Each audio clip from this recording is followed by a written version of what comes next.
Olha que coisa mais bacana, o mês do horror mal tinha começado oficialmente ainda, eu estava no final de setembro, quando eu fui agraciado com o que é, pra mim até o momento, o melhor e mais perturbador e provocador filme de horror de 2020, Possessor, dirigido pelo Brandon Cronenberg, apenas, né, o filho do David Cronenberg, o mestre aí do Body Horror, e assim como vários outros casos, vai gerar polêmicas do tipo: tem certeza que isso é terror? Isso não tá mais pra ficção científica, com thriller, com não sei o quê? Bom, pra mim pelo menos é, e é daqueles que principalmente não hesitam quando precisam abraçar o gênero com força, vão lá com firmeza e entregam. A sinopse realmente lembra muito uma ficção científica do tipo que Black Mirror ajudou a popularizar nos últimos anos, né? Essa coisa de peguemos aqui uma tecnologia X e vamos ver até que ponto isso vai levar as pessoas ou uma determinada pessoa numa determinada situação, né? Os efeitos disso na humanidade de maneira bem pessimista e tal. Mas não, vai muito além disso. Tem-se aqui uma empresa que é aparentemente especializada em fazer com que uma pessoa assuma o controle do corpo de outra pessoa. Então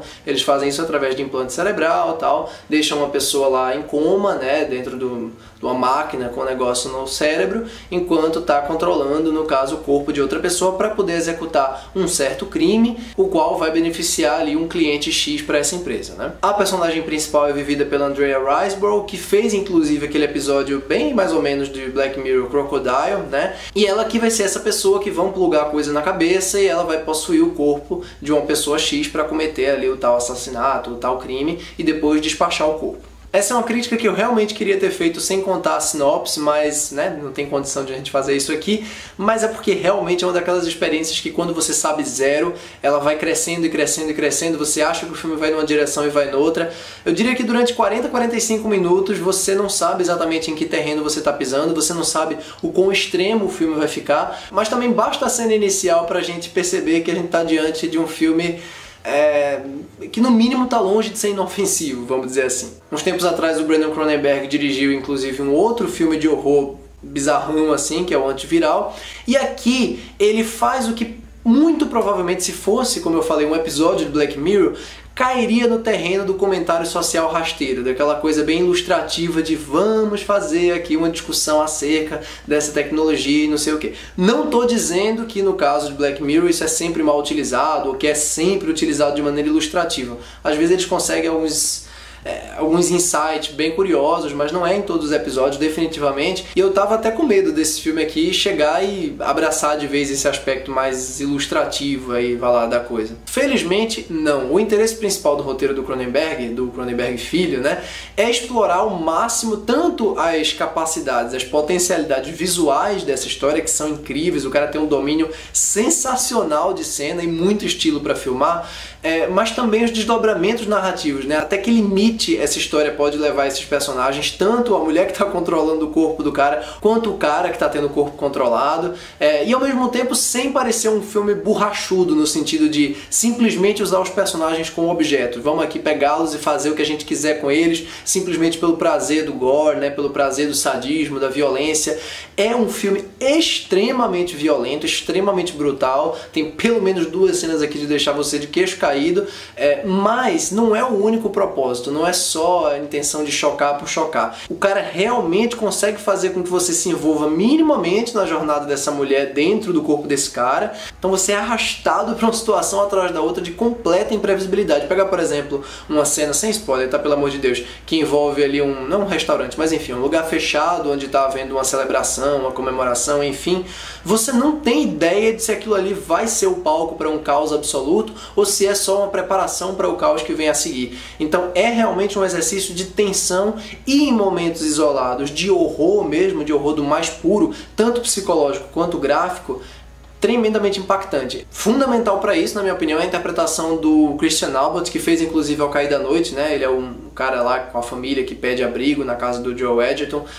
Aqui ele tem que fazer uma coisa bem difícil, né? Porque ele é um corpo controlado por uma mulher, mas que não pode demonstrar que, no caso, é uma mulher, ou seja, ela tem que agir do jeito que esse cara supostamente agiria.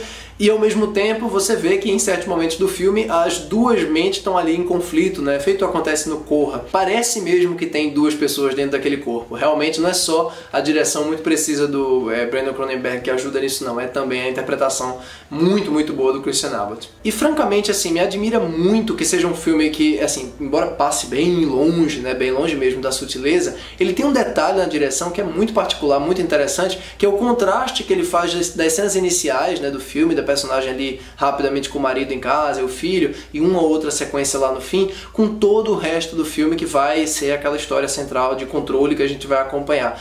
Essas cenas iniciais banais, elas são filmadas com a câmera na mão, quase desinteressada, assim, até nos espaços vazios que o cara filma. Ela tá assim enquadrada no canto da tela falando com o marido, no canto da tela falando com o filho. Qualquer pessoa mais desatenta poderia olhar e dizer assim, nossa, que direção sem muita, né, sem muito vigor, sem muito apuro plástico, não sei o que.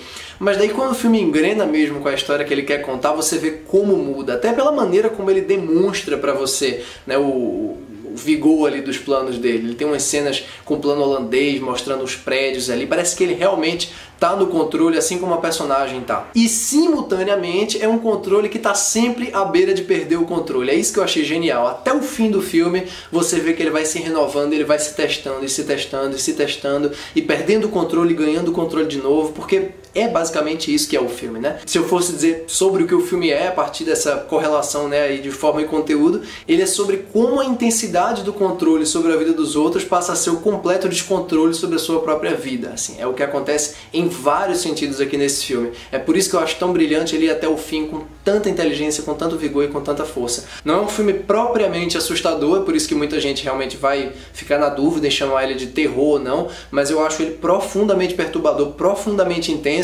e um exercício muito honesto de situação. Eu acho que esse tipo de liberdade, de intensidade narrativa a gente não vê no episódio de Black Mirror, que está sempre preso ali àquela lógica de vamos fazer um comentário social a partir dessa tecnologia, né? E esse filme aqui, por se assumir entre muitas aspas, mais simples nesse sentido de comentário, ele acaba sendo um exercício tanto formal como narrativo muito, muito mais complexo. Adorei. Tem o texto também meu sobre o filme, que está lá no Estação Nerd, eu vou colocar o link aqui embaixo, eu vou também colocar o link, como sempre, da minha conta do Letterboxd, para você ficar de olho lá nos filmes que eu estou assistindo e nos comentários que eu estou fazendo ali sobre alguns lançamentos que de repente não dá tempo de trazer para cá. É isso, eu espero que você tenha então curtido esse vídeo. Se você de fato curtiu, não se esqueça de deixar um like aí embaixo, porque isso ajuda muito o canal a crescer. E também não se esqueça de ativar o sininho das notificações e se inscrever no canal. Coloque aí nos comentários o que você achou do Possessor, se você curtiu, se não curtiu, se concorda com a minha opinião ou não. Um abraço para todos e até a próxima. Tchau, tchau.